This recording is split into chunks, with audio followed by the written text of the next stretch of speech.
Nyata jakanso filɛbaga bɛɛ lajɛlen Mali kɔnɔ ani Mali kɔkan an b'aw fo ka da aw sigiyɔrɔ ani aw ka wagati cogoyaw kan aw to sigilen don ka kunnafoni ɲuman kɔnɔ Nyata jakanso sanfɛ ni o waati selen ye ka bɛn bi sibiri ma Jumadal Akira tile 12 hijira 1443 don na aw ka bi kunnafoni dagun filɛ ye. Malidenw bɔra iko kɔnɔkulu ka taa boulevard de l'indépendance la walasa ka an ka cɛmancɛ fanga ɲɛmɔgɔw ka olu jukɔrɔma don ani fana ka dusumakasa ta ka ɲɛsin CEDEAO ni UEMOA olu ka ɲangili bere ma an yɛrɛ ka jamana kan. An ka jamanakuntigi ye foli ani tasi bila kɛ ka taa malidenw ma u ye bɔliba min kɛ janvier kalo tile 14. Mopti ni Sigasokaw fana matu kɔ nin ko la baw u fana bɔra ka caya ka u ka jukɔrɔma dondon ta ka an ka cɛmancɛ fanga ɲɛmɔgɔw sɛgɛrɛ.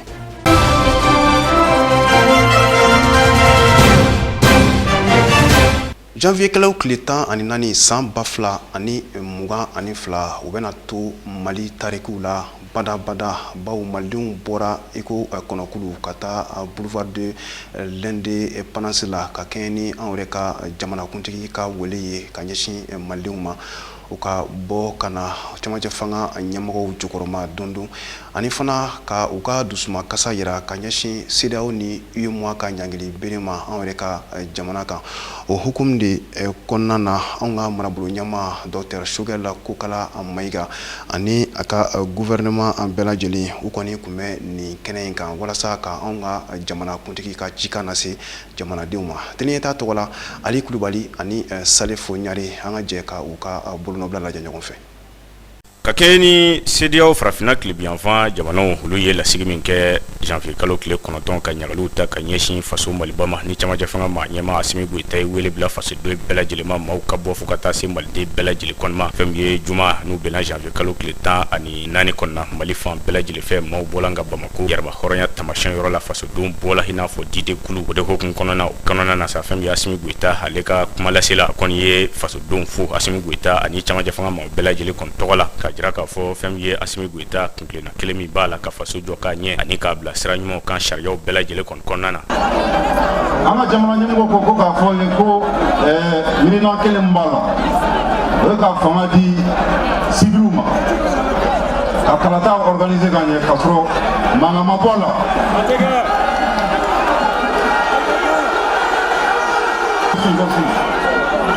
O bɔla kɔfɛ a ko k'a tɛ se ka taa kalata la k'a sɔrɔ jamana yɛrɛ ma lakana. A ye gouvernement bila ka taa ko an ka taa o ci fɔ CEDEAO ɲɛmɔgɔw ye ko jateminɛ an ka kuma an ka bɛn ko la. An ye mun jateminɛ an ka mɔgɔ dɔw bɛ yen an t'a fɔ a bɛɛ parce que an teriw ka ca. An ka mɔgɔ dɔw ɲɛna ko muɲu ni sabali ko kɔrɔ ye siran ye. O tɛmɛnen kɔfɛ n y'a fɔ cogo min na sanction mun taara CEDEAO kama gouvernement ye labɛn dɔ labɛn bi n'an b'o wele ko plan de riposte ni Ala sɔnna a ma gɛlɛya tɛ maliyɛn si sɔrɔ balo tɛ dɛsɛ an b'an ka jamana lakana. O kɔfɛ fɛn min ye gouvernement ma ɲɛma Dr Shogɛl Kokala Mayiga ale fana kɔni tun bi kɛnɛ kan a y'a jira k'a fɔ fɛn min ye jamana sɔrɔsiw u kɛn bɛ sɔrɔsi jolen ye bi kabini jamana a ye yɛrɛma hɔrɔnya ta ka na se bi kɔni ma fɛn min ye transition ni waatini kɔni kɔnɔna na u sela ka minɛ minnu san ka di sɔrɔsiw kɔni ma ani ka sɔrɔsiw kɛ sɔrɔsi jolenw ye ma se ka kɛ o waati kɔni kɔnɔna na san 30 bɛɛ lajɛlen kɔni kɔnɔna na. An ye kɛlɛminɛn minnu san transition rectification kɔnɔ o ma deli ka kɛ a bɛ san 20 bɔ o kɛlɛminɛn ɲɔgɔn ma sa Mali bolo. An ka soldasiw an ka l'armée u ye terroriste hakɛ min faga k'u ka base détruit ka dɔ minnu la caman bɛ k'u yɛrɛ rendu sisan minnu bɛ k'u rendu a caman bɛ CEDEAO citoyen caman b'u kɔnɔ ça veut dire que base b'o CEDEAO jamanaw fana la. Dr Shogɛl Kokala Mayiga hali sa ka kuma kɔnɔ a y'a jira k'a fɔ waati min maa dɔw bɛ u bɛ ka bɛnbɛn kɛ faso kɔnɔ kama ka se ka a bɛ n'u ye faso Maliba maaw ye fo ka taa se maa dɔw bi jamana yɛrɛ kɔnɔ minnu bɛ ka bɛnbɛn kɛ faso kama o yɔrɔ kelen jamana caman fana bɛ yen min bɛ ka faso kɔni dɛmɛ diɲɛ bɛɛ lajɛlen farafina jamanaw bɛɛ lajɛlen ka kɛrɛnkɛrɛnnena fɛn min ye a ye jamana dɔw ta u cɔw ma ka se ka olu kɔni sɛbɛkɔrɔ fo kosɛbɛ. ka Guinée fo ka Guinée peuple fo ka Guinée gouvernement fo ka tila ka jɔn fo tuguni Russie ni Chine Poutine et Xi Jinping ka tila ka bu jɔn de fo ka Algérie président Edoumadji Tebboune ana ka gouvernement Algérie peuple ku fo Mauritanie fana be u ka kuma man ca mais n b'a dɔn k'u bɛ Mali fɛ u bɛ Mali fɛ bi u bɛ Mali dɛmɛ. Dr Joel Kokala Maïga a y'a jira hali sisan k'a fɔ kuntilenna wɛrɛ tɛ Assimi Goïta la wa laɲini wɛrɛ tɛ gouvernement maaw y'u lakoyi laɲini min bɔ o de la fɛn min ye jamana ye bili min kɛ ka wuli ka jɔ ani mɔnɛ min don la faso la ka se ka a mɔnɛ kɔni bɔ cogoya min de la. Parce que ŋaniya wɛrɛ t'an na ŋaniya wɛrɛ tɛ président de la transition la ŋaniya wɛrɛ tɛ gouvernement la ŋaniya wɛrɛ tɛ transition la ka Mali danbe n'a hɔrɔnya ka segin a ma de parce que Mali bɛ situation min na bi Mali bɛ situation min na bi hali basaw u bɛ tulonkɛ Mali la bi o bɛ ba yanni transition ka ban n'Ala sɔnna o tɛ kɛ tuguni Mali banaba de bɛ Mali la Mali binnen don bɛɛ bɛ taama Mali kan bɛɛ bɛ Mali dɔgɔya Ala barika la inshallah yani transition in ka ban banabaatɔ in an b'a furakɛ an b'a lasigi n'a sigira an b'a jɔ sen fila kan n'a sɔrɔ sen fila kan an b'a lataama n'a damara an b'a laboli. Nka sen bɛ ten sa fasodenw k'a dɔn k'a fɔ jamana ɲɛmaa minnu bi faso kɔnɔ bi u bɛ ka faso ka baara de kɛ maaw kan ka bolo di ɲɔgɔn ma i n'a fɔ malidenw bɛɛ lajɛlen kɛmɛ kelen bɛɛ cogoya min na ka se k'u dɛmɛ hali sisan yaasa laɲini min bi fasodenw fɛ o laɲiniw na se ka sabati bɛɛ lajɛlen na se ka hɛrɛ kɔni sɔrɔ cogoya min na. Halisa an bɛ to boulevard de l'indépendance la min kɔni ye conseil national de la transition maaw ye n'o ye CNT maaw ye ani min ye an ka ɲɔrɔ sherifukɛ n'a ka maaw ninnu bɛɛ kɔni ye wele bila malidenw ma boulevard de l'indépendance la walasa an bɛɛ ka jɛ ka kɛ kelen ye ka an ka cɛmancɛ fanga maa ɲɛmaaw jukɔrɔma don ani ka an ka dusuma kasa yira ka ɲɛsin waleya ma min yɛrɛ taara ka Mali sɛgɛrɛ sigi kɛnɛ kan n'o yɛrɛ kɛra Akara Salif Ɲare ani Ali Kulubali u nana ni seereya mun ye an ka jɛ k'o lajɛ ɲɔgɔn fɛ. Ka kɛɲɛ ni wulikajɔ min kɔni laɲinina cɛmancɛ fanga ma ɲɛfan fan fɛ Assimi Goïta ni fasodenw kɔni bɔla k'u jira a la k'a fɔ ko u b'u nɔfɛ yaasa u na se ka faso kɔni bɔ cogoya min de la o de hukumu kɔnɔ fɛn min ye yɛrɛma hɔrɔnya taamasiyɛn n'o ye monument de l'indépendance o kɔni kɛnɛ kan maa caman kun bɛ hali CNT maaw gɛ olu maaw fana kɔni kun bɛ ka taa se maa wɛrɛw kɔni ma o de hukumu kɔnɔ fɛn min ye CNT maa caman olu kɔni y'a jira k'a fɔ ko an bɛ yɔrɔ min na ko bi fo fɛn min ye fasodenw bɔla fan bɛɛ lajɛlen kɛ ka se ka Assimi Goïta n'a ka maaw kɔni kɔkɔrɔma don wa u n'o fo la wa u ye laɲini fana kɛ Faransi ka se ka bɔ faso kɔnɔ cogoya min de la ani fɛn min ye maa bɛ n'i bɛ faso kɔnɔ juguya la i na se ka Mali kɔni bila cogoya min de la. An bɛ wagati min na yan ta Maliyɛnw bɔlen don diɲɛ fan 14 na u wulilen don k'u jɔ a ye diaspora fɔ pour que diɲɛ bɛɛ ka dɔn que nous sommes un peuple invincible. Bi bɔli tɔgɔ ko les 4 points cardinaux. Bi bɔli tɔgɔ de ye les 4 points cardinaux. L'Est, l'Ouest, le Nord et le Sud. Ce n'est pas Sogel Maïga, ce n'est pas Abdoulaye Diop, ce n'est pas Assimi Goïta. Olu ma san 5 demandé dɛ an maliyɛnw de ko an tɔɔrɔla an sɛgɛnna an nɛnina an mɛnna jɔyɔrɔjuru kɔrɔ Assimi Goïta Sogel n'a ka gouvernement Maliki Jaw i n'i ka CNT a ye taa n'a ye. A y'a yira diɲɛ na bi ko transition min bɛ sen na mɔgɔ ta tɛ aw de ta don ko transition tɛ maliyɛnw ta ye bi u bɛɛ nin bɛ wasa kɛ.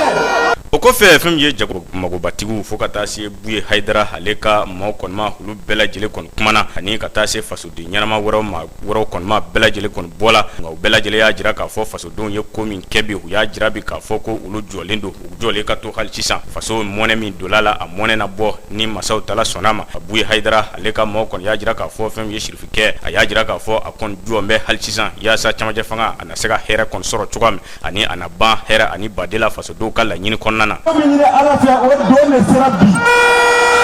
an bɛ Ala fo ka Ala barika da ko Ala ni ce kabini anw mɔkɛw fo anw faw kuma la fɛn min ye ala fɛ o de dugu jɛlen nin ye mali la an k'an tɛgɛ di ɲɔgɔn ma nin ye an ka cɛkɔrɔba ani an fa min ye buye hayidara ye ɲɔgɔn siribikɛ alhamdulillah a ko a bɛ ala fo ka ala barikada ka ala tanu ko trésor sɔrɔsi ninnu Hasimu Goyita n'a ka gouvernement a n'a ka premier ministre a b'a bɛɛ lajɛlen kɔ a jɔlen don n'u jɔyɔrɔ la ale b'u nɔfɛ n'a kɛra tɔɔrɔ ye ale jɔlen don ɲɛfɛ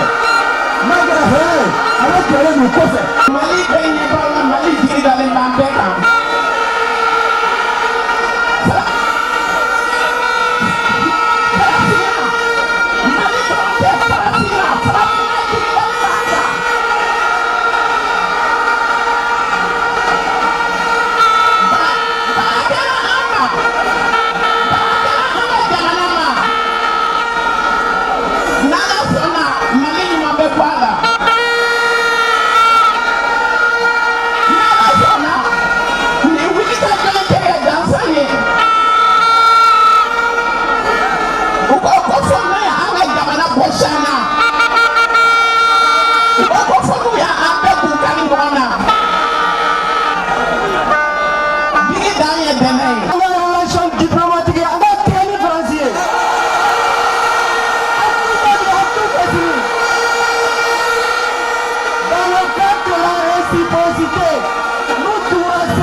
fo fasodenw ka dɔ k'a fɔ fɛn min ye camancɛ fanga ma ɲɛma Asimi Goyita ye wele min kɛ jamana maa si kɔni ma to kɔ bɛɛ lajɛlen kɔni bɔla fɛn min ye dugubaw ka taa se bugudaw bɛɛ lajɛlen kɔni kan ka se k'u ka nisɔngoya jira CEDEAO mɔgɔw kɔni na cogoya min na o de hokumu kɔnɔ kɔni y'a jira k'a fɔ faso o n'a a dɛmɛ wa Asimi Goyita a n'a ka maaw u na tugu u nɔfɛ yaasa u na se ka faso mɔnɛ bɔ cogoya min na. halisa ka kɛ ni malidenw ka nin bɔliba ye janvier kalo tile 14 min ye anw yɛrɛ ka jamanakuntigi ye kolonɛla Asimi Goyita ale kɔni ye foli ani barikada ani tasibila kɛ malidenw ye u ka nin bɔli la ka na ŋaniya yira kɛ ani ka jukɔrɔma dondon kɛ an ka camancɛ fanga ma ɲɛmaw ma an ka jɛ ka kɔrɔfɔw lajɛ ɲɔgɔn fɛ. Ni dalajɛliba min kɛra an ka jamana kɔnɔna la o kɔni kɔfɛ fɛn min an ka jamana ɲɛmɔgɔ ye colonel Asimi Goyita ale kɔni a yira k'a fɔ ko ni kɔni kɔrɔ de ko k'a fɔ ko olu minnu bɛ jamana kunna ko olu yɛrɛ kɔni bɛla ka kuma ni jamanadenw yɛrɛ ka kumakan ne ko jamanadenw ka laɲini kɔni ye mun ye olu bɛ ka o baaraw de kɔni bila sen kan an ka jamana ɲɛmɔgɔ hali sisan nɔ a kɔni y'a laɲini malidenw bɛɛ lajɛlen fɛ hali sisan an cɛsirilen ka to k'an ka fanga jukɔrɔma don walasa fɛn min ye laɲini ye o bɛ se ka sabati cogoya min na colonel Asimi Goyita ale kɔni a yira k'a fɔ ko ale ni a ka gouvernement ma ko baara 100 yɛrɛ kɔni tɛ olu bolo ko baara kelen de bɛ olu bolo ko baara yɛrɛ kɔni mun ye malidenw bɛɛ lajɛlen bɛ se ka lafiya cogoya min na Mali yɛrɛ bɛ se ka bila sen kan cogoya min na bɛn ani kelenya o ka se ka sabati anw yɛrɛ ka jamana kɔnɔna la. Colonel Asimi Goyita ale kɔni y'a yira k'a fɔ ko ni baara ninnu kɔni gɛlɛya tan tɛ o de la maliyɛnden bɛɛ lajɛlen kɔni kan ka ni gɛlɛya ninnu kun walasa an ka jamana yɛrɛ bɛ se ka kɛ an ta ye cogoya min na an ka jamana ɲɛmaa Colonel Asimi Goyita ale kɔni y'a yira k'a fɔ hali n'o y'a sɔrɔ CEDEAO maaw ni UEMOA u kɔni ye ni ɲangili waleya jugu ninnu ta ka ɲɛsin anw ma ko olu yɛrɛ kɔni ka dayɛlɛlen don sigikafɔ yɛrɛ baaraw kɔni kama hali sisan nɔ an ka jamana ɲɛmaa ale kɔni y'a yira k'a fɔ ko a ka d'u ye u ka sigikafɔ yɛrɛ kɔni kɛ ko ga ko ni sigikafɔ kɔni fana bɛ kɛ ko fɛn min ye maliyɛnw yɛrɛ ka laɲini n'a bɛ fɔ o ma ko an ka intérêt ko olu de kɔni fana bɛ to u nɔ la an ka jamana ɲɛmaa kumakuncɛ la Colonel Asimi Goyita ale kɔni ye foli ni tani ta ka ɲɛsin maliyɛn bɛɛ lajɛlen ma ka sababu kɛ maaw ka wulikajɔ yɛrɛ fasoko la. halisa an bɛ to ni an ka jamana ɲɛmɔgɔ ye colonel Asimi Goita o kɔni ye sigi kɛrɛnkɛrɛnnen kɛ kunungo sigi kɔni kɛkun kun tɛ dɔwɛrɛ ye ni malidenw kɔni ye bɔliba min kɛ walasa ka u ka dusuma kasa yira CEDEAO ni UEMOA olu ye ɲangili bere min ta ka an yɛrɛ ka jamana sɛgɛrɛ o de kama sigi kɛrɛnkɛrɛnnen kɛra jaabi minnu sɔrɔla an yɛrɛ ka jamana fɛ ka kɛɲɛ ni CEDEAO ni UEMOA ka ni waleya ye nka halisa an kɔni kɛlen don ka an tɛgɛ dalen CEDEAO maaw ye kuma ɲɔgɔnya o bɛ se ka sabati cogo min na walasa fɛɛrɛ ɲuman bɛ se ka kɛ o de kɔni kama nin sigi kɛrɛnkɛrɛnnen yɛrɛ waleyara kunun n'o yɛrɛ kama ko Conseil national de la défense Sumu Yatara ale ɲinini minnu ka ko la an ka jɛ k'u lajɛ ɲɔgɔn fɛ.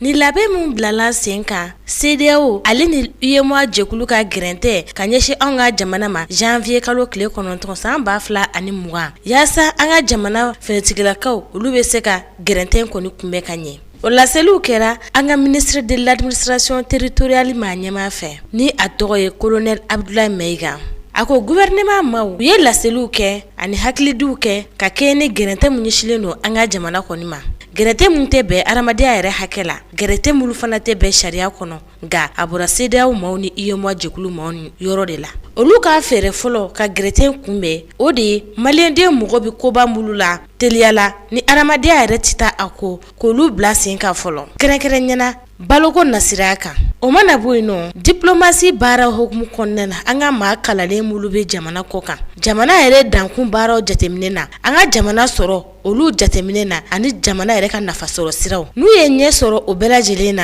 u bɛ n'u ɲɛsin mun ma u ka ni fɛɛrɛ bilalenw kɔnɔna na o de ye CEDEAO ale ni UEMOA jɛkulu olu fɛ kuma la i n'a fɔ jamana ɲɛmaa colonel Asimi Goita yɛrɛ y'a fɔ cogoya min na kɛlɛ ti an n'u cɛ dɛ wa sigi ka kuma o de ɲininen don fana an n'u ni ɲɔgɔn cɛ yaasa ni gɛrɛtɛ a bɛ se ka wuli cogoya min na wagati kuntagala surunya la sabula k'o de da ka di an ka jamana na o de da ka di CEDEAO ale ni UEMOA maaw bɛɛ lajɛlen na.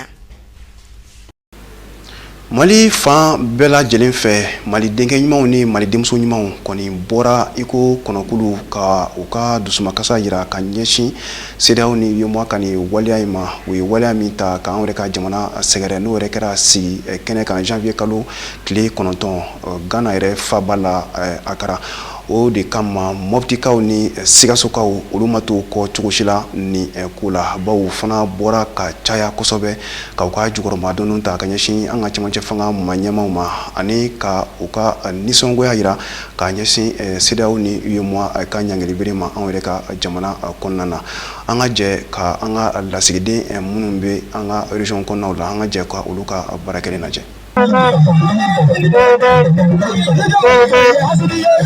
Asimi Goita, Asimi Goita, Asimi Goita, Angono. Wakuli Aramati, Ambaba Misaliala, Misi, Ibi Jonatila, Ibi Nona, Asimi Goita, you okay? Don't tell me that I come. I pay back. I give you the dollar, the Balisa, CEDEAO, I tell it, definitely, I don't want. No new for all Dimsonu, and the Tajaman. Cɔrɔba tilala ka ban n'an ye kɔrɔ min se ko a b'o ji de min wa an tɛ to ka Mali a bɛ lɔnkolama ba ti bi. Laɲini ye min ye ne kɔni fɛ n'i y'a ta ne kɔni ma o kana kuma caya dɛ MINUSMA dɔrɔn ka bɔ Mali kɔnɔ a banna MINUSMA dɔrɔn o de bɛ k'an ka mɔgɔ bali ka sɛnɛ kɛ o de bɛ ka taa bɔmu di mɔgɔtigiw ma ayi MINUSMA dɔrɔn an mago bɛ MINUSMA dɔrɔn a ka bɔ Mali kɔnɔ a banna. An bɔra bi an nana an bɛ transition kɔ bi an b'a gosi Asimi san 5 tɛ hali n'a mago san 100 n'an b'a d'a ma hali n'a sara a den an b'a sigi an tɛ an ka jamana maa si sago t'an ka jamana an bɛ taa an ka jamana ye maa min y'an jigi an b'o de sigi waati a ka di wa an Asimi kɔ bi an b'a gosi ko hakilila ye mun ye a man ɲi ɲangili a man ɲɛ an t'a fɛ bi an t'a fɛ sini u dan ye u se de adamaden n'i ye seko kɛ ka ban i ye kɛɲɛ ko de kɛ CEDEAO y'a se kɛ ni Ala sɔnna a bɛ don a kɛɲɛ ko la Ala bɛ Mali ka balo fɛ ni Ala sɔnna.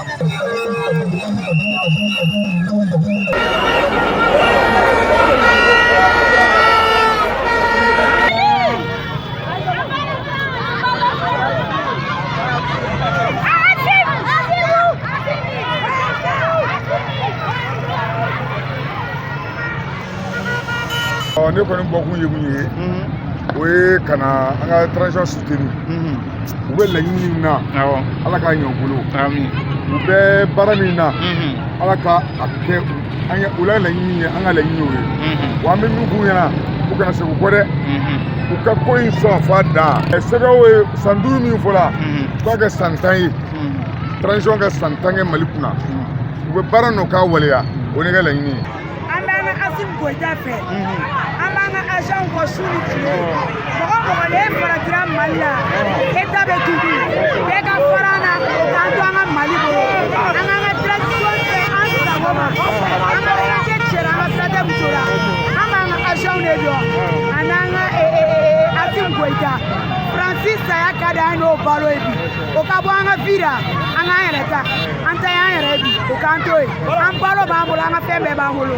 Mali kɔnɔ yan kɛlɛ bɛ yen fɛn bɛɛ bɛ yen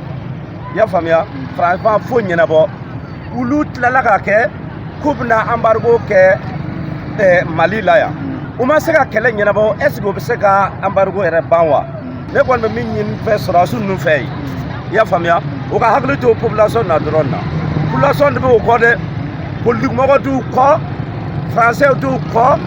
CEDEAO t'u kɔ i y'a faamu Union africaine t'u kɔ diɲɛ mɔgɔ si t'u kɔ ni population yɛrɛ tɛ ni Mali yɛrɛ tɛ.